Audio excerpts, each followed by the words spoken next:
Assalamualaikum warahmatullahi wabarakatuh. Ini pas banget bagi yang masih galau mau bikin usaha sendiri atau kerja sama sama teman, share modal gitu. Ada sebuah pepatah yang sangat keren, simple tapi bagus sih. Kurang lebih ngomongnya begini. Kalau mau lari cepet ya sendirian, tapi kalau mau jauh ya bersama-sama. Ini pas nih buat yang mau jadi calon pengusaha atau pebisnis yang ingin memulai usaha. Jawaban saya akan ambil opsi yang pertama, yaitu saya berjalan sendiri. Kenapa? Ya karena saya mau lari cepat duluan. Lari cepat di sini artinya kita akan mengumpulkan pundi-pundi keuntungan terlebih dahulu dengan uh, mempertahankan otentikasi bisnis dan ide usaha kita. Kita harus uji coba dulu nih usaha kita sampai benar-benar menghasilkan cuan. Sampai benar-benar mendatangkan keuntungan banyak dan kita bisa dikatakan punya duit. Baru setelahnya ketika udah dites ide kita diaplikasikan ternyata ditangkap baik oleh pasar, baru kita berpikir untuk melangkah ke yang selanjutnya. Tidak perlu mengajak banyak teman untuk melakukan usaha karena akan banyak masalah di kemudian hari jika tidak jelas disclaimer di awal. Tidak ada kesepakatan kerjasama yang jelas di awal. Sudah jelas pun masih banyak masalah karena ternyata dalam perjalanannya tidak seperti apa yang kita pikirkan. Enak sama teman mudah, banyak tinggal diskusi di WA, di telepon. Enggak semudah itu. Banyak masalah yang akan timbul seiring berjalannya waktu dalam pengerjaan proses usahanya. Nah, opsi yang pertama, kenapa penting sekali untuk saya pilih? Mungkin teman-teman juga penting. Namun demikian tidak melulu apa yang saya utarakan ini bisa diambil oleh semua orang karena setiap aspek atau jenis usaha tidak bisa melulu dijalankan seperti apa yang saya sampaikan di sini. Ini dalam konteks bagaimana saya berpikir dan bagaimana saya bergerak hingga sampai saat ini. Saya mempertahankan autentikasi bisnis saya sampai saya memiliki beberapa karyawan, baru saya berpikir lebih dari itu. Saya pastikan bahwa hasil usaha itu bisa menggaji beberapa karyawan untuk scale up bisnis. Kemudian setelahnya udah bisa dibuktikan kita bisa running terus bertahun-tahun, bisa dikatakan akarnya kuat, ya berjalan 8 sampai 10 tahun dirasa udah cukup lah untuk punya kaki agak besar dikit gitu ya. Pohon kita udah lumayan rindang, mampu menahan dedaunan yang rindang, akarnya kuat sehingga tidak mudah digoyah. Karena faktanya apapun jenis usaha kita, goyangan itu makin kencang. Semakin tinggi pohon kita, semakin gede juga goncangannya. Sama halnya kita membangun bisnis, tidak ada yang mudah dan terus harus dipupuk, diupayakan agar tetap bertahan.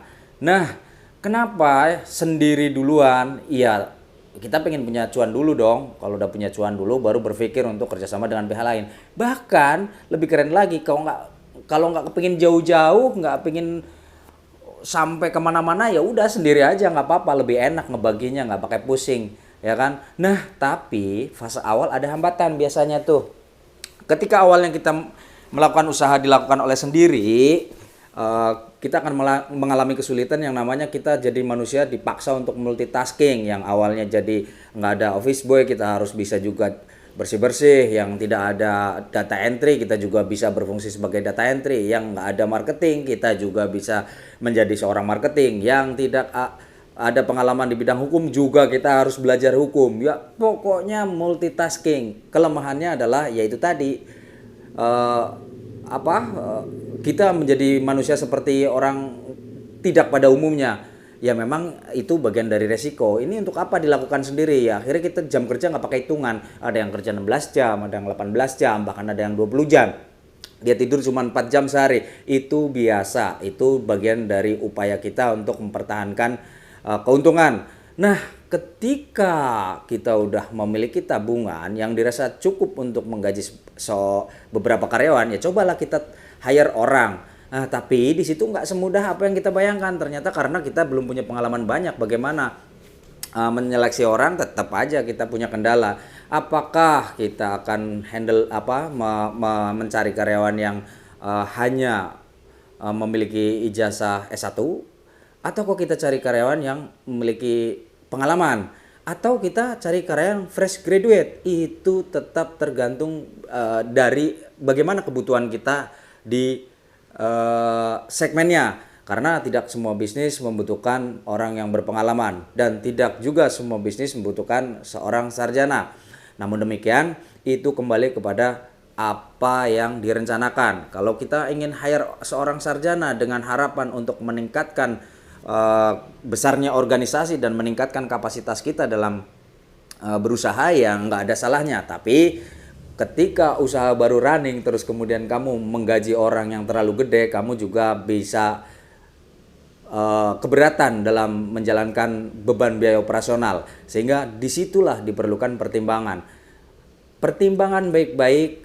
Apakah iya saya membutuhkan seorang sarjana, apakah iya saya membutuhkan orang yang berpengalaman. Disinilah pentingnya kita sebagai calon pengusaha untuk menyeleksi hal-hal yang sifatnya krusial.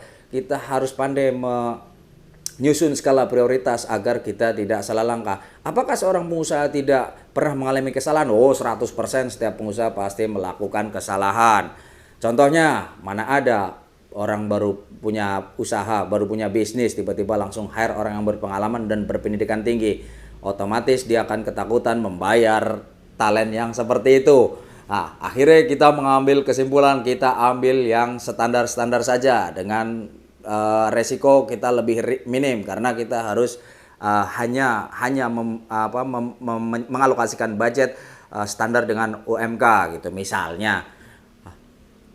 Namun seiring berjalan waktu, talent-talent yang tadinya kita pikir itu udah pas banget pada masanya, pada masa itu, 5 tahun ke depan bisa saja talent ini tidak bisa bergerak kemana-mana. Kita upayakan dia untuk kita training kayak, kita adakan in-house training kayak, kita kirim ke pelatihan kayak. Ada jenis karyawan yang tidak akan bergerak kemana-mana. Dia akan stay di situ. Apakah akan kamu pecat? Sebaiknya tidak. Jangan dipecat. Anggap saja itu adalah ladang amal kita sebagai pengusaha. Jadi apapun orang yang tadinya menurut kamu tidak ini kesalahan gue, jangan serta-merta terus kamu emosi karena kamu nggak memberikan impact saat ini. Tapi kamu ingat sejarahnya dan tidak serta-merta masalah untung dan rugi.